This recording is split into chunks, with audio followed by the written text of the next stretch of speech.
Kelly Ann Bates, the 18th of May, 1978, the 16th of April, 1996, was an English teenager who was murdered in Manchester, England at the age of 17 by her abuser, James Patterson Smith, born c. 1948. She was tortured by him over a period of 4 weeks, including having her eyes gouged from their sockets up to 3 weeks before her death, before being drowned in a bathtub. The murder inquiry was headed by Detective Sergeant Joseph Monaghan of Greater Manchester Police, who said, "I have been in the police force for 15 years and have never seen a case as horrific as this." William Lawler, the pathologist who examined Bates' body, described her injuries as the worst he had seen on a murder victim. Smith, who had a history of violence and torture against former sexual partners, denied murdering Bates, but was convicted and sentenced to life imprisonment on the 19th of November, 1997. James Smith was an unemployed divorcee living in the Gorto area of Manchester. Described by acquaintances as house-proud and well-groomed, he was a teetotaler and non-smoker. His marriage had ended in 1980, after 10 years, because he had been violent towards his wife.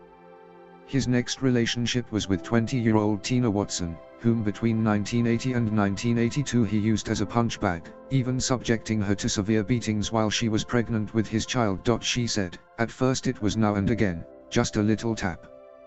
But in the end it was every day. He would smack me in the face or hit me over the head with an ashtray. He would kick me in the legs or between the legs." Watson managed to escape from the relationship, during which Smith had also attempted to drown her while she was bathing. When that relationship came to an end in 1982, Smith then started seeing 15-year-old Wendy Mottersheed, whom he also abused. In one attack he held her head underwater in the kitchen sink in an attempt to drown her. In 1993, Smith began grooming Kelly Bates when she was 14 years old, having met her while she was babysitting for friends. Approximately 2 years later, when she had left school, Bates moved in with Smith at his home in Ferneville Road, Gorto. She was concealing the age difference between them from her parents, Tommy and Margaret Bates. 3-4. Bates' mother said of her first meeting with Smith after the two had started living together, "As soon as I saw Smith, the hairs on the back of my neck went up. I tried everything I could to get Kelly Ann away from him." Although she had left Smith briefly because of arguments with him, she was once more living with him at Ferneville Road by the end of November 1995. Her parents noticed bruises on her, which she explained away as being the results of accidents. She became increasingly withdrawn and in December 1995 resigned from her part-time job. In March 1996, her parents received cards purportedly from her for their anniversary and a birthday, but only Smith had written in them. When Bates' brother tried to see her at the house, Smith said she was not at home. When a concerned neighbor asked after her, she was briefly shown at an upstairs window. Murder.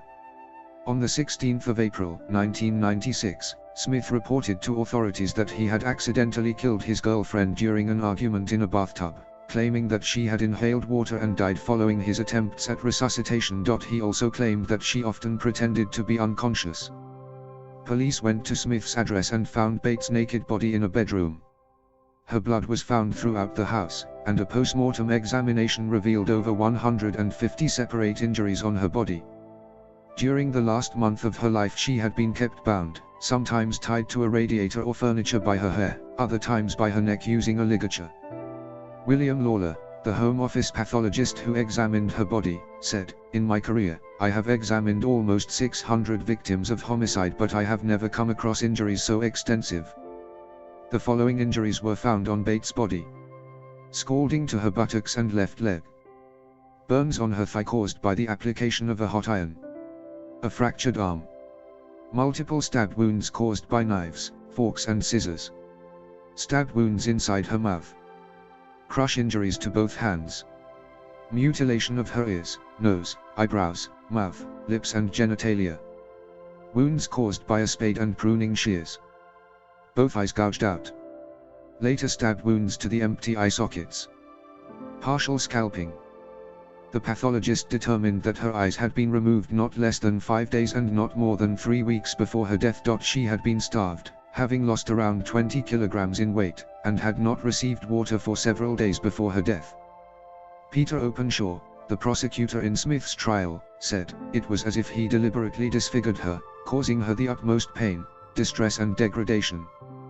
The injuries were not the result of one sudden eruption of violence, they must have been caused over a long period, and were so extensive and so terrible that the defendant must have deliberately and systematically tortured the girl.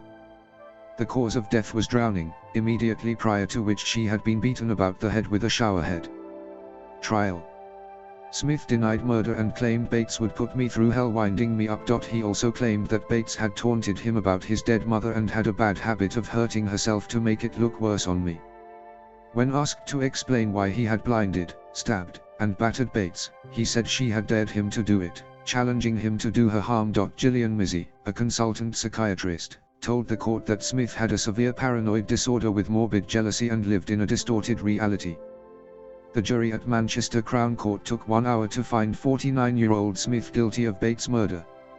Sentencing him to life imprisonment, the judge, Mr. Justice Sachs, recommended that Smith serve a minimum term of 20 years. He stated, "This has been a terrible case, a catalogue of depravity by one human being upon another. You are a highly dangerous person. You are an abuser of women, and I intend, so far as it is in my power, that you will abuse no more." The jury were offered professional counseling to help them deal with the distress of seeing the photographs of Bates' injuries and the sickening violence of the case. All members of the jury accepted this offer.